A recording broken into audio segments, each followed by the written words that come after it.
seminar hari ini sangat patut diapresiasi karena di tengah-tengah situasi pandemi COVID-19 ini, diskusi-diskusi tentang karakter itu masih terbatas sekali karena lebih banyak berdiskusi tentang bagaimana pembelajaran daring atau online di era pandemi COVID ini. Karena itu, ini kita belajar bersama. Saya mohon maaf karena di forum ini banyak pakar yang terkait dengan karakter. Mudah-mudahan saya tidak bermaksud untuk menggurui. Nah, pemirsa, para peserta yang saya hormati, kita mencoba sedikit melihat terkait dengan pengertian karakter.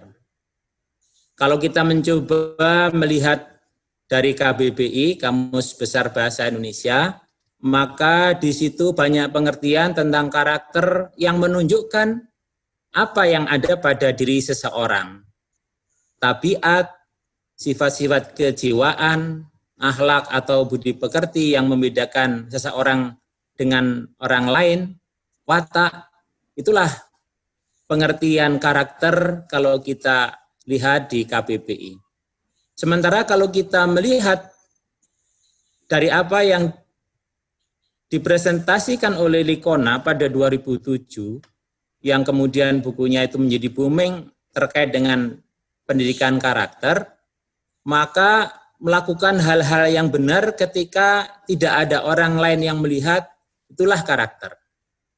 Permasalahannya sekarang adalah kalau kita kolaborasi dua pengertian yang kita ambil dari KBBI dan Likona ini, sejauh mana kita melihat tumbuhnya sesuatu yang dilakukan oleh seseorang tanpa orang lain itu melihatnya, tapi sesuatu yang dikerjakan itu adalah kebaikan.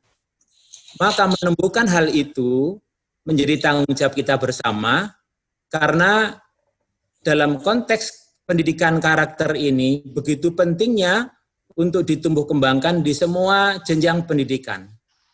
Bahkan tokoh proklamator kita pernah menyampaikan, there is no nation building without character building. Tidak akan mungkin membangun suatu negara kalau pendidikan karakternya tidak dibangun. Dari pengertian ini bisa kita garis bawahi bahwa sebuah negara dapat digambarkan dari karakter penduduknya. Indonesia terkenal sebagai orang-orang yang ramah penduduknya. Maka karakter ramah itu menjadi ciri khusus yang dimiliki oleh bangsa Indonesia. Sehingga pendidikan karakter di berbagai jenjang pasti memberikan sumbangsih yang sangat besar dalam rangka membangun jati diri bangsa. Dalam konsep dasar pendidikan karakter, terkait dengan pengertian, banyak sekali kita membaca atau menemukan tulisan-tulisan berkaitan dengan pendidikan karakter. Inti dari pengertian pendidikan karakter sebagai konsep dasar pendidikan karakter, pasti kita akan menemukan bahwa di dalamnya berisi pendidikan nilai, pendidikan budi pekerti, pendidikan moral, pendidikan watak, di mana semuanya itu adalah dalam rangka mengembangkan kemampuan peserta didik dalam memberikan kompetensi baiknya untuk bisa memutuskan hal-hal yang baik ataupun buruk, memelihara hal-hal yang baik, menebarkan kebaikan dalam kehidupan sehari-hari dengan sepenuh hati, maka itulah kata-kata dasar atau keyword bagaimana pengertian pendidikan karakter itu diberikan oleh siapapun. Termasuk kalau kita melihat dari Kemendiknas, bahwa pengertian pendidikan karakter adalah suatu usaha menanamkan kebiasaan yang baik, habituation, sehingga peserta didik mampu bersikap dan bertindak berdasarkan nilai-nilai yang telah menjadi kepribadiannya. Kata kunci di sini adalah nilai-nilai yang telah menjadi kepribadiannya. Kita berharap memang bahwa pendidikan karakter itu akan menumbuhkan nilai-nilai kebaikan yang menjadi kepribadian peserta didik kita. Kemudian terkait dengan tujuan dan fungsi pendidikan karakter. Kemendiknas 2011 menyatakan bahwa tujuannya adalah mengembangkan nilai-nilai yang menjadi atau yang membentuk karakter bangsa, yaitu Pancasila, yang meliputi 3 hal, yaitu mengembangkan potensi peserta didik akan menjadi manusia yang berhati baik, berpikiran baik, dan berperilaku baik, membangun bangsa yang berkarakter Pancasila, dan mengembangkan potensi warga negara agar memiliki sikap percaya diri. Sangat dibutuhkan dalam kompetisi di ajang internasional. Sebuah proses agar warga negara kita punya percaya diri bersaing dengan negara-negara yang lain, bangga pada bangsa dan negaranya, serta mencintai umat manusia. Tujuan dan fungsi pendidikan karakter yang telah ditetapkan oleh Kemendiknas. Karena itu melalui pendidikan karakter diharapkan peserta didik mampu secara mandiri, meningkatkan dan menggunakan pengetahuannya, mengkaji dan menginternalisasi serta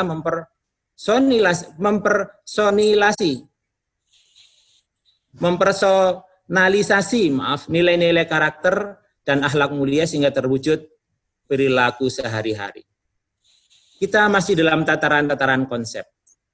Nah, kemudian bagaimana terkait dengan Badan Penelitian dan Pengembangan Pusat Kurikulum Kementerian Pendidikan terkait dengan fungsi pendidikan karakter? Yang pertama adalah mengembangkan potensi kalbu atau nurani atau afektif. Yang kedua, mengembangkan kebiasaan dan perilaku peserta didik yang terpuji. Yang ketiga, menanamkan jiwa kepemimpinan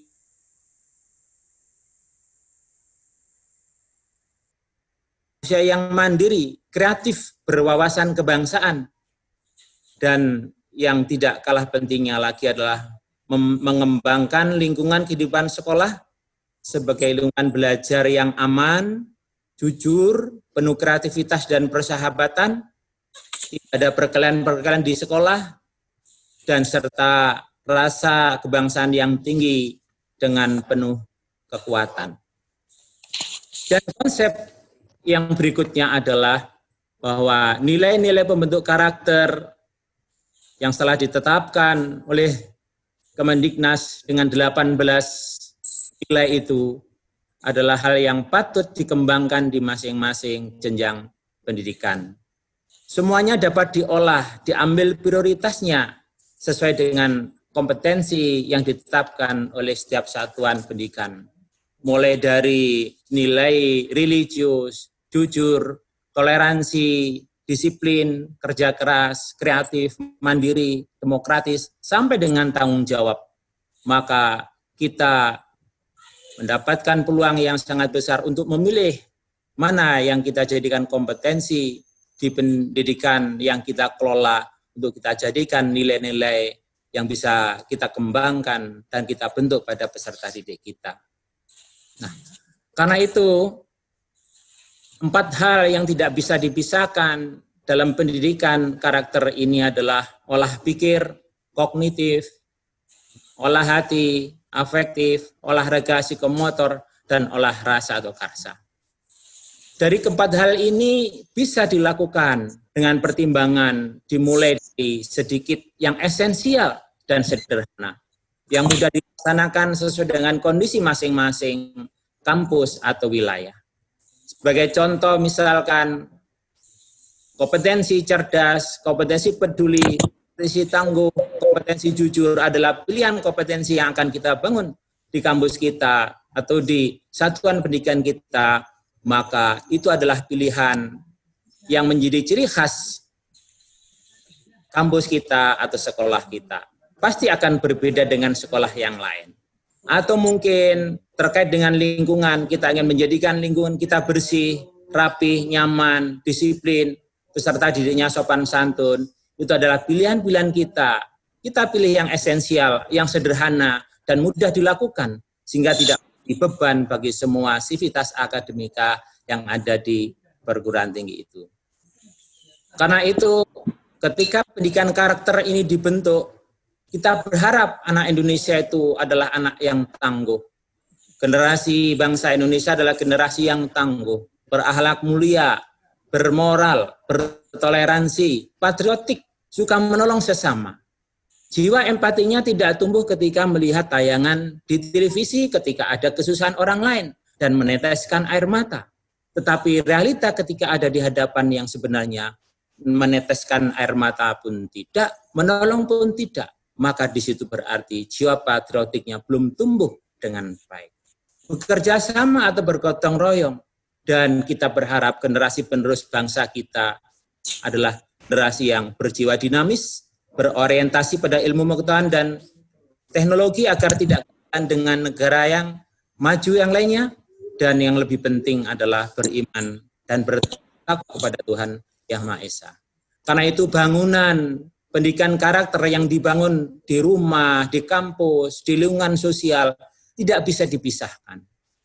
Karena itulah sebuah kampus yang ideal tentu ketika menetapkan pendidikan karakternya, maka pendidikan karakter yang akan dibangun, kompetensi-kompetensi yang akan dibangun tidak akan pernah meninggalkan rumah.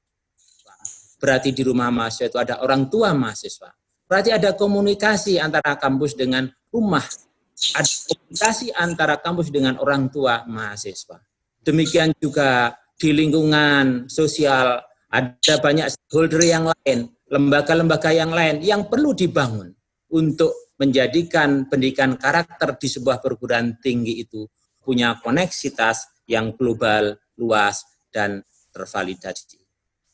Sehingga proses pendidikan karakter yang harus kita pahami, di antaranya adalah 4 hal tadi. Ketika olah pikir harus dibangun, maka kecerdasan mahasiswa, semangat dan kompetensi kritis mahasiswa, kreativitas mahasiswa, inovatif mahasiswa, rasa ingin tahu, berpikir terbuka, produktif, berorientasi pada efek dan reflektif, ini adalah jawaban yang tidak bisa ditunda-tunda lagi.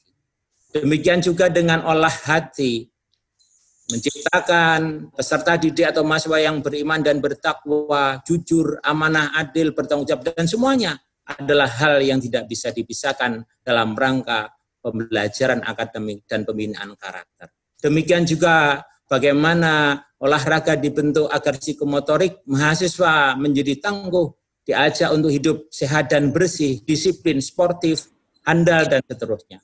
Juga demikian bagaimana jiwa sosial para peserta didik kita atau mahasiswa kita yang tumbuh dari olah rasa dan karsa, ramah, saling menghargai, toleran, peduli, suka menolong, gotong royong, dan semuanya, termasuk kerja keras dan menghasilkan etos kerja yang kuat, keras, adalah hasil dari proses pendidikan karakter.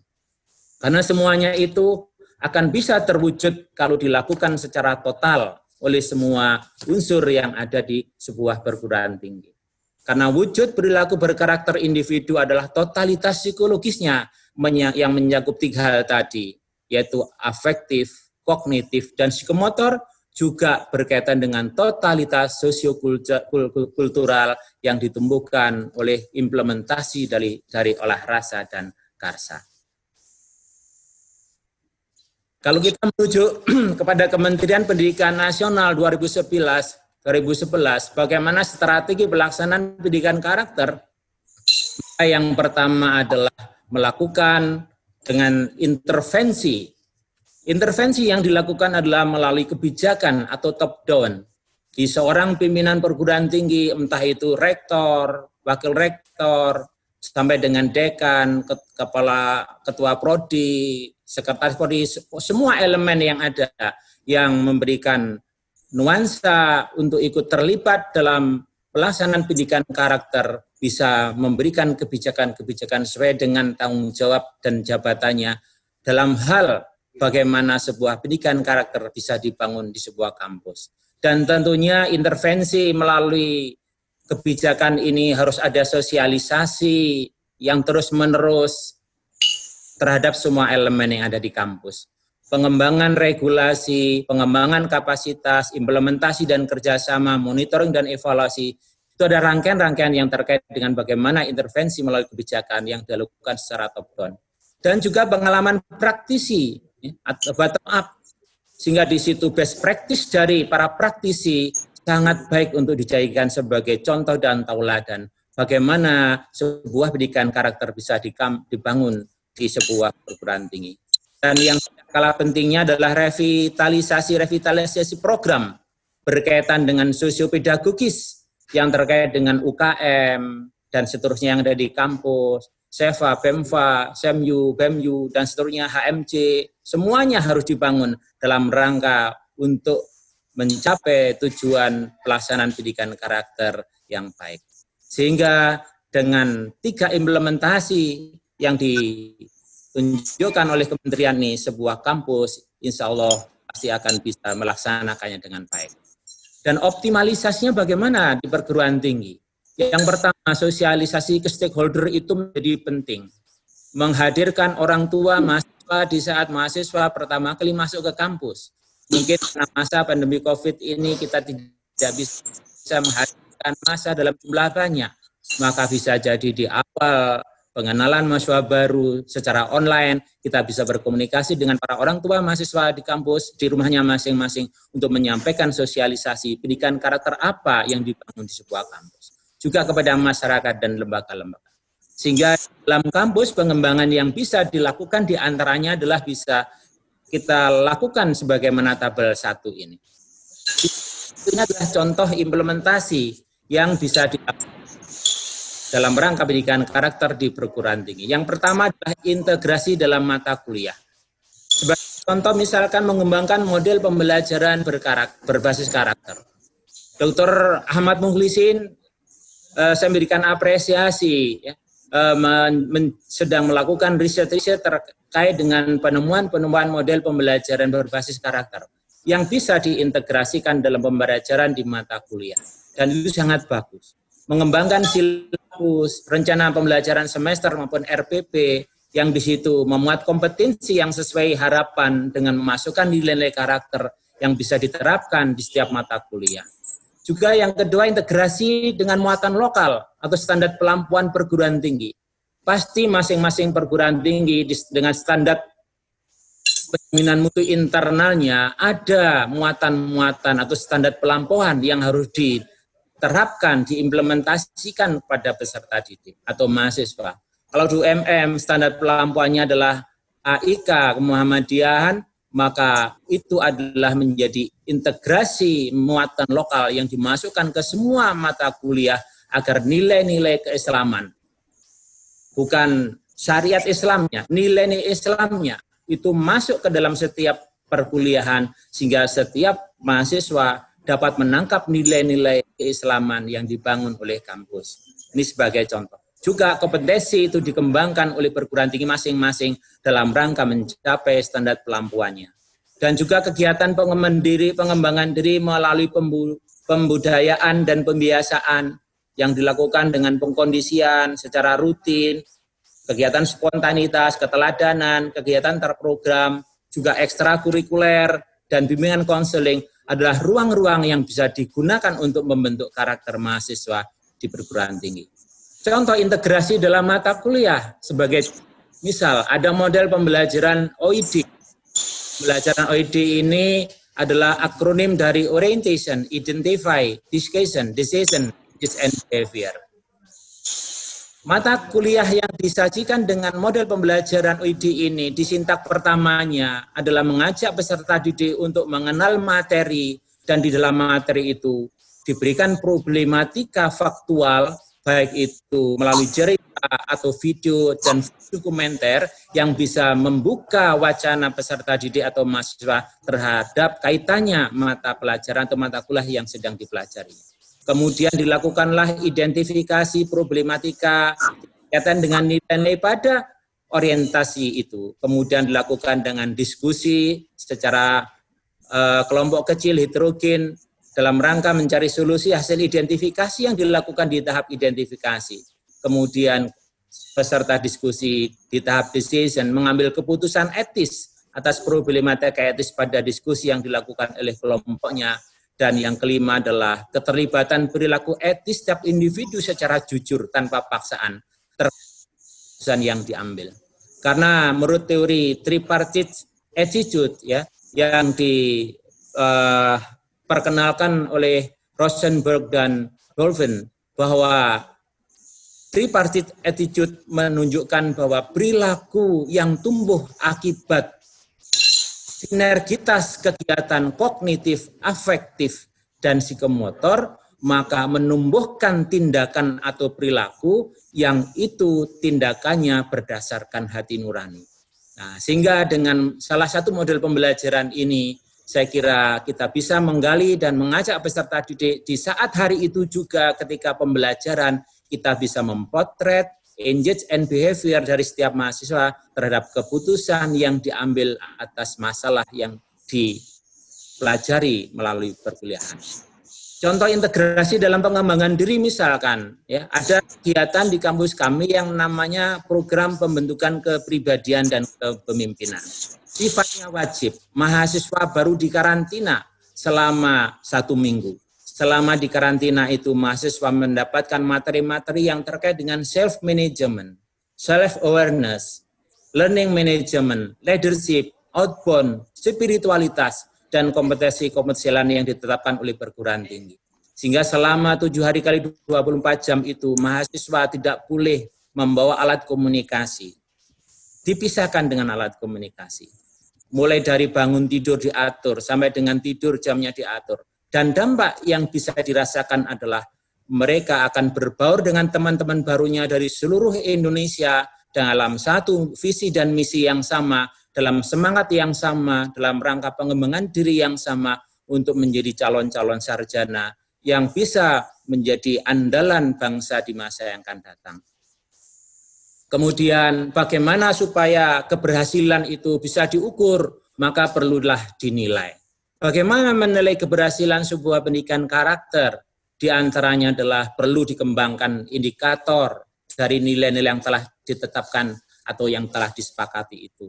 Sehingga perlu disusun instrumen-instrumen penilaian yang bisa mengukur secara adil, jujur, terbuka, valid, dan reliabilitas terkait dengan indikator apa yang muncul dari peserta didik atau mahasiswa dalam rangka telah tumbuh nilai-nilainya melalui pendidikan karakter tadi.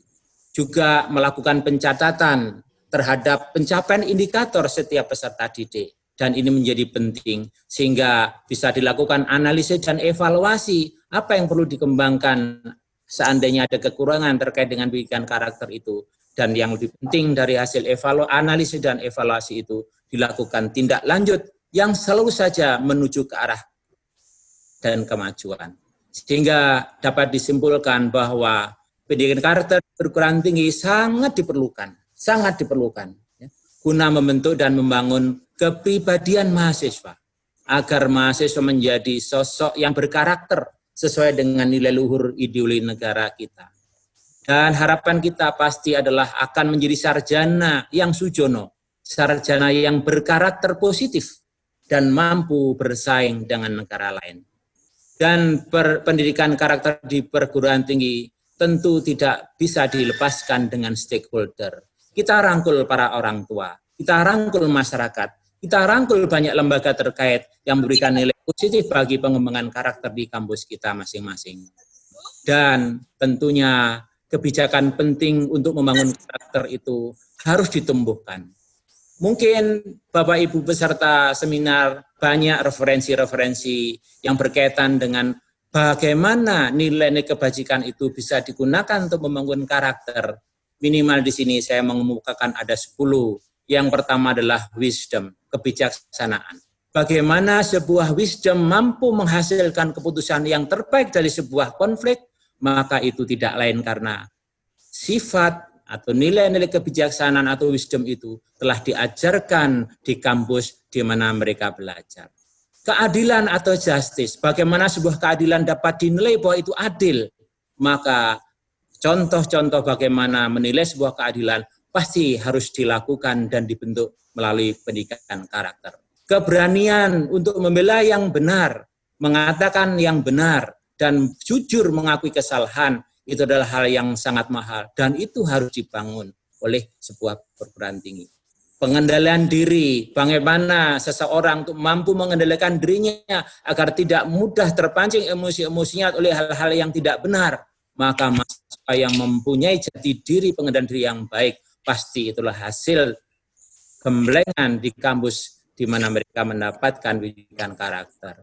Menumbuhkan cinta kepada sesama, pada lingkungan, pada alam sekitar, dan masyarakat luas, termasuk cinta kepada tanah air.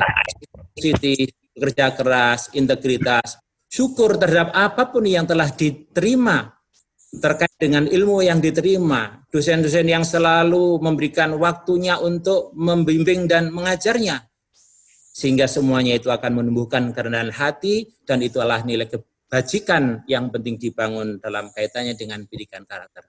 Mungkin banyak yang perlu kita sampaikan, tetapi diskusi adalah lebih baik, sehingga apa yang kurang dalam presentasi yang sampaikan ini adalah menjadi tambahan kita bersama untuk mencari kekurangan itu, dan kalau ada kelebihan, maka kelebihan itu kita gunakan untuk menutupi kekurangan kita, agar kita bersama-sama membangun kampus kita menjadi kampus yang baik, dan maksud kita adalah akan menjadi mahasiswa generasi bangsa yang dapat diandalkan membangun bangsa ke depan lebih baik dan maju. Saya kira itu, terima kasih atas kekurangannya. Saya kembalikan kepada Bapak Ahmad Busrotun selaku moderator. Assalamualaikum warahmatullahi wabarakatuh. Waalaikumsalam warahmatullahi wabarakatuh.